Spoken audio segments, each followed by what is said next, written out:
Hi welcome to Tamil பாட்நட். இன்னைக்கு நம்ம இந்த வீடியோவில் என்ன பார்க்க போகிறோம் அப்படின்னு கேட்டிங்கன்னா, ஒய்ஃபை ஹேக்கிங் சீரிஸோட பார்ட் 3 தான் பார்க்க போகிறோம். பார்ட் 1ல் வந்து packet injection and monitor mode பற்றி சொல்லியிருந்தேன். பார்ட் 2ல் வந்து இந்த packet injection and monitor mode work ஆகக்கூடிய அடாப்டர்ஸ் பற்றி எக்ஸ்பிளைன் பண்ணியிருந்தேன்.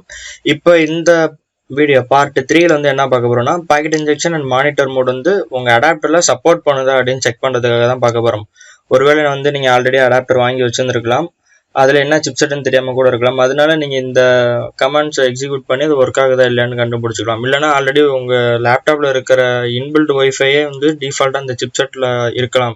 மேபி ஒரு லக் அப்படி இருந்துச்சுன்னா அது நீங்கள் செக் பண்ணி பார்த்துக்கலாம். சரியா? இந்த அடாப்டர் எக்ஸ்டர்னலாக நம்ம எதுக்கு வாங்குறோன்னா, ஹை ரேஞ்ச், அதாவது ரொம்ப தூரத்தில் இருக்கிற ஒய்ஃபை ஆக்சஸ் பாயிண்ட்டே வந்து நம்ம எடுக்கணும், அதாவது கேதர் பண்ணணும் அப்படிங்கிறதுக்காண்டி கொஞ்சம் பெரிய அடாப்டர் இருக்கிற பெரிய ஆண்டனா இருக்கிற அடாப்டர் வந்து சூஸ் பண்ணியிருப்போம். லாங் ரேஞ்சு அப்படிங்கிறதுலாம் அது வந்து நம்மளோட மணியை பொறுத்து. சரி, அதை விட்டுருவோம். இப்போ நம்ம இந்த அடாப்டர் வந்து நான் இப்போ என்னோட லேப்டாப்பில் இன்ஸ்டால் பண்ணுறேன். இதை எப்படி ஃபஸ்ட்டுலேருந்து ஸ்டெப் பை ஸ்டெப்பாக பண்ணுறது அப்படின்னு சொல்கிறேன். இப்போ நான் VMware தான் இன்ஸ்டால் பண்ணியிருக்கேன் என்னோட Kali Linux-ஐ. ஓகேவா? இப்போ வந்து நான் என்னோட ஆல்ஃபா கார்டை வந்து உள்ளே இன்சர்ட் பண்ணுறேன். இன்சர்ட் பண்ணோடனே எனக்கு வந்து பாப்அப் காட்டுது, நெட்வொர்க் செக்யூரிட்டி லேப். இது வந்து நான் வேறு எதுக்காண்டி வச்சுருந்தேன். சரி, அதிலே வந்து நான் இப்போ இந்த அடாப்டர் வந்து ஃபிக்ஸ் பண்ணுறேன். இப்போ வந்து என்னோட அடாப்டர் வந்து ஃபிக்ஸ் பண்ணியாச்சு. நீங்கள் இதை செக் பண்ணணுன்னா VM டேப்பில் போய்ட்டு ரிமூவபிள் டிவைஸில் போயிட்டிங்கன்னா வந்து என்னோட இந்த ரியல் டெக் சிப்செட் இருக்கிற ஆல்ஃபா கார்டு வந்து உள்ளே இன்சர்ட் ஆகிருக்கு அப்படின்னு காட்டுது. ஓகேவா? இந்த புதுசாக வந்திருக்க சிப்செட், அதாவது RTL, அதாவது ரியல் டெக்கோட சிப்செட் 8812AU அப்படின்ற லேட்டஸ்ட்டாக வந்திருக்கு. அதாவது டூயல் பேண்ட் சப்போர்ட் பண்ணோம் அப்படின்னு சொல்லியிருந்தேன்ல. இந்த சிப்செட் வந்து புதுசாக வந்திருக்க Kali Linux 2017.1லேருந்து இப்போ இருக்கிற 2018.3 வரையும் சப்போர்ட் ஆகுது. அதாவது இதுக்கு வந்து கர்னல் ஹெடர் வந்து நியூ கர்னலாக இருக்கணும். சரியா? நியூ கர்னலில் மட்டும்தான் இந்த சிப்செட் வந்து சப்போர்ட் ஆகுது. நிறைய பேர் வந்து இந்த அடாப்டர் வாங்கிட்டு நிறைய கஷ்டப்பட்டுருப்பாங்க. இந்த அடாப்டரோட டிரைவரை இன்ஸ்டால் பண்ணினாலும் நம்மளுக்கு வந்து ஒய்ஃபை டிடெக்ட் ஆகாமல் இருக்கும், இல்லைன்னா அடாப்டர் வந்து லைட் எரியாமல் இருக்கும். ஸோ இந்த மாதிரி ஏதாவது உங்களுக்கு பிரச்சனை இருந்துச்சுன்னா உங்கள் லினக்ஸோட ஹெடர் வந்து கரெக்டாக அப்டேட் பண்ணிடுங்க. அப்படி அப்டேட் பண்ணிட்டீங்க அப்படின்னா இந்த டிரைவர் இஷ்யூஸ்லாம் இருக்காது. அதாவது இந்த RTL 8812AU இந்த சிப்செட் மாடலில் சொல்கிறேன்.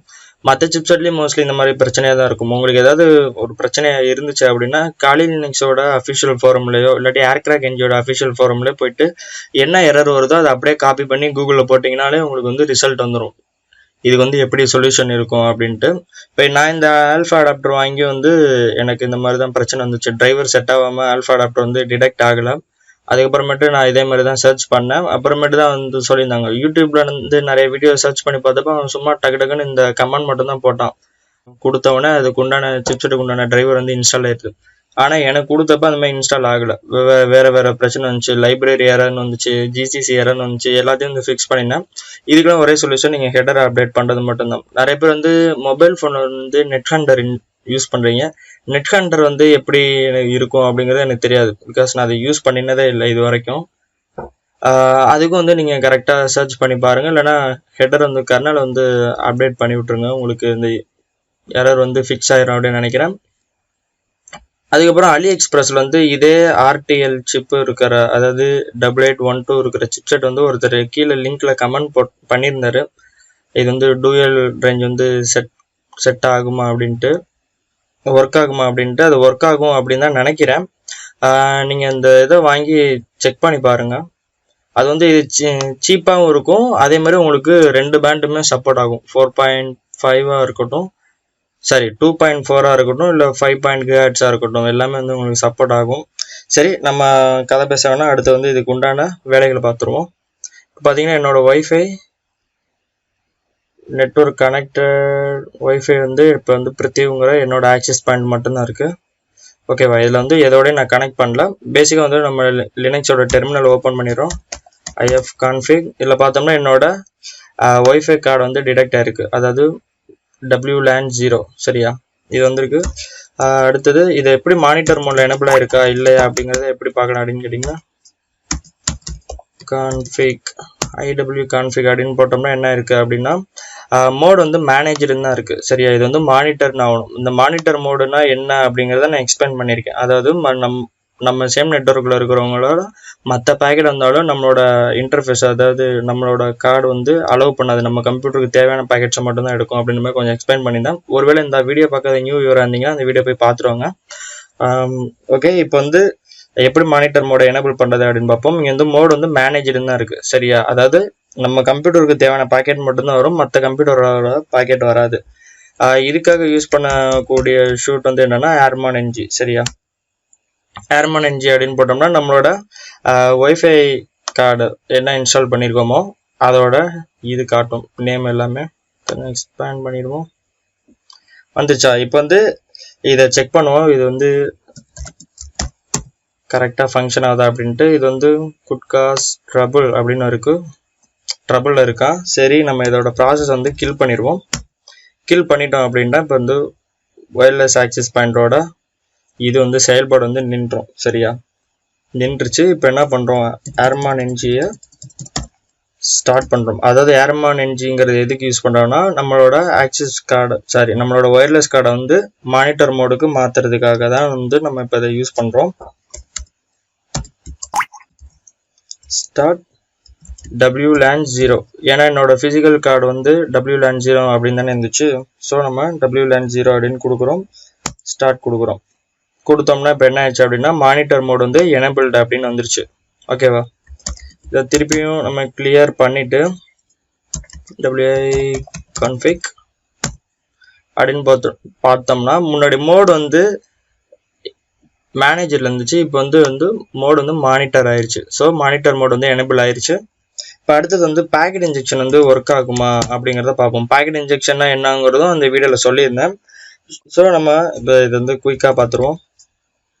பேக்கெட் இன்ஜெக்ஷன் வந்து உங்களுக்கு செக் பண்ணணும் அப்படின்னா ஏர் ரீப்ளே -ng அப்படின்ட்டு ஒரு சாஃப்ட்வேர், ஒரு டூல் இருக்குது. இது எல்லாமே என்னென்னா ஏர்கிராக் என்ஜினில் இருக்கிற சாஃப்ட்வேர் ஸ்வீட் சரியா. இதில் இருக்கிற ஒவ்வொரு டூல்ஸையும் வந்து எப்படிலாம் யூஸ் பண்ணுறது அப்படின்னு பேசிக் ஹேக்கிங்லேருந்து தான் வந்து கொண்டு போவேன். ஸோ அதனால் ஒன்றும் பிரச்சனை இல்லை. இந்த சீரீஸ் வந்து இந்த நவம்பர் மாதத்துக்குள்ளே முடிச்சிடும் அப்படின்னு நம்புகிறேன். இன்றைக்கே வந்து தேதி 28 நம்ம ஆயிடுச்சு. 28 மணி 12 இருக்கும் அப்படின்னு நம்புகிறேன். ஓ 30ஆம் தேதி ஆயிடுச்சா. ஓகே, முடிச்சலாம் நவம்பருக்குள்ளே, அது ஒன்றும் பிரச்சனை இல்லை. இப்போ அடுத்து வந்து இதில் பேக்கெட் இன்ஜெக்ஷன் வந்து செக் பண்ணுவோம். -9 WLAN 0 அப்படின்னு கொடுக்குறோம்.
ஓகே சரி, நம்ம இப்போ ஏர்கிராக் என்ஜினில் இருக்கிற அடுத்த சாஃப்ட்வேர் ஷூட் பற்றி தான் பார்க்க போகிறோம். அதாவது இந்த சாஃப்ட்வேர் ஷூட்டில் இருக்கிற அடுத்த ஒரு டூல் தான் வந்து ஏர்கிராக்.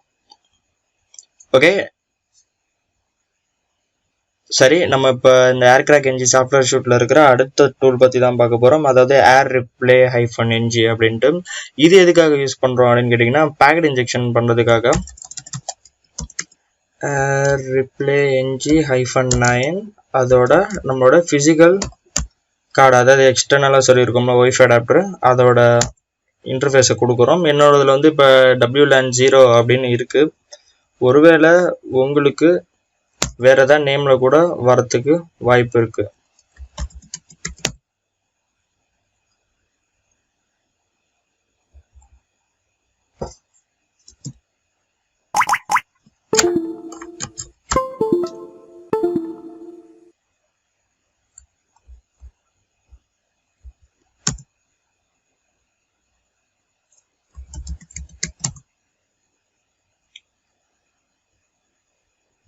சரி, நம்ம இப்போ இந்த ஏர்கிராக் என்ஜி சாஃப்ட்வேர் ஷூட்டில் இருக்கிற அடுத்த டூல் தான் பார்க்க போகிறோம். அதாவது ஏர் ரிப்ளே என்ஜி. இது எதுக்காக அப்படின்னு கேட்டிங்கன்னா பாக்கெட் இன்ஜெக்ஷனுக்காக தான். ஏர் ரிப்ளே என்ஜி -9 அதோட நம்மளோட இன்டர்ஃபேஸ் கார்டு வந்து WLAN 0. இந்த கார்டையும் கொடுத்துட்டு என்ட்ரு கொடுத்துட்டோம்னா இன்ஜெக்ஷன் வந்து ஒர்க் ஆகுதா இல்லையா அப்படின்னு சொல்லிடும். இதில் வந்து என்ன ஆயிடுச்சு அப்படின்னா இன்ஜெக்ஷன் இஸ் ஒர்க்கிங் அப்படின்னு காட்டுது. ஒரு ஆக்சிஸ் பாயிண்ட் வந்து நம்மளுக்கு ஃபைன் பண்ணியிருக்கு. ஏன்னா இப்போ நான் இருக்கிற இடத்துல எங்கள் வீட்டில் நான் மட்டும்தான் ஒரு ஆக்சிஸ் பாயிண்ட் வச்சுருக்கேன். சுற்று வட்டாரத்தில் எந்த ஆக்சிஸ் பாயிண்ட்டும் கிடையாது. ஸோ அந்த ஆக்சிஸ் பாயிண்டோட நேம் வந்து பிரித்திவ். இது வந்து என்னோடது. இதை தான் காமிச்சிருக்கு, கரெக்டாக காமிச்சிருக்கு. ஓகேவா? இந்த மாதிரி தான் வந்து உங்களுக்கு packet injection and monitor mode வந்து எனேபிள் பண்ணலாம். இது ஒர்க்கா இருக்கா இல்லையா அப்படிங்கிறதும் செக் பண்ணலாம். எல்லோரும் இதை ட்ரை பண்ணி பாருங்கள். எனிவே, இந்த வீடியோ உங்களுக்கு பிடிச்சிருக்கும், புரிஞ்சிருக்கும் அப்படின்னு நம்புகிறேன். உங்களுக்கு டிரைவரில் எந்த இஷ்யூ இருந்தாலும் ஃபஸ்ட்டு கர்னல் வந்து அப்டேட் பண்ணி பாருங்கள், இல்லாட்டி இதுக்கு உண்டான சொல்யூஷனை தேடி பாருங்கள். எனிவே, இந்த வீடியோ உங்களுக்கு பிடிச்சிருக்கும், புரிஞ்சிருக்கும் அப்படின்னு நம்புகிறேன். பிடிச்சிருந்தா லைக் பண்ணுங்கள், பிடிக்கலன்னா டிஸ்லைக் பண்ணுங்கள். இந்த வீடியோ எப்படி இருந்துச்சுன்னு கமெண்ட் பண்ணுங்கள். தேங்க்ஸ் ஃபார் வாட்சிங்.